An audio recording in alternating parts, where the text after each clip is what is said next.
যশোরের মনিরামপুর উপজেলার বারপাড়া সরকারি প্রাথমিক বিদ্যালয় মাঠে যুব সমাজের উদ্যোগে অনুষ্ঠিত হয়েছে ৮ দলীয় ঐতিহ্যবাহী হাডুডু প্রতিযোগিতা। শনিবার বিকাল থেকে মধ্যরাত পর্যন্ত টান টান উত্তেজনার এই খেলায় ব্রহ্মপুর দল ২-০ গোলে গাংড়া যুব সংঘকে পরাজিত করে চ্যাম্পিয়ন হয়। খেলাটি দেখতে হাজারো দর্শক মাঠে ভিড় জমায়। আর পুরস্কার প্রদান করেন জনতা ব্যাংকের সিনিয়র অফিসার শফিকুর রহমান। মোহাম্মদ শাওন হোসেনের প্রতিবেদনে থাকছে বিস্তারিত।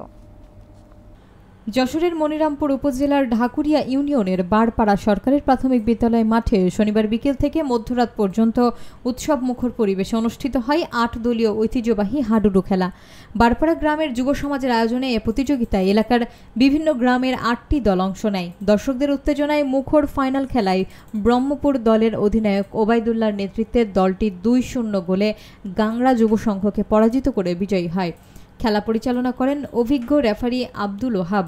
খেলা দেখতে মাঠের চারপাশে হাজারো দর্শক ভিড় করেন আর উপস্থিত ছিলেন স্থানীয় গণ্যমান্য ব্যক্তিবর্গ।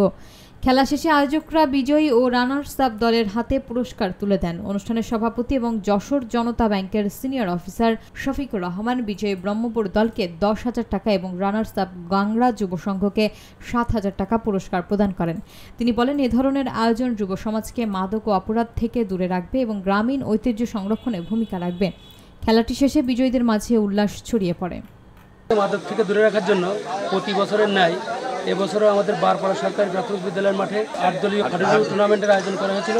প্রতি বছর এরকম আয়োজন করা হয় এবং এবছর আয়োজন করা হয়েছিল। খেলাটা খুব সুন্দর হয়েছে এবং প্রত্যেক বছর আমাদের এখানে এরকম অনুষ্ঠান হয় এবং অনুষ্ঠানটা খুব ভালোই হয়। সারা ঢাকুরিয়া ইউনিয়নকে এইভাবে প্রতিটা ওয়ার্ডে আমরা এমন খেলার আয়োজন করব যাতে যুব সমাজ মাদক থেকে ফিরে আসে এবং সেই সাথে সাথে যুব সমাজ যাতে বিভিন্ন গেমস এবং বিভিন্ন জুয়া থেকে ফিরে আসে। আমরা সেজন্য মূলত এই খেলাটার আয়োজন করেছি।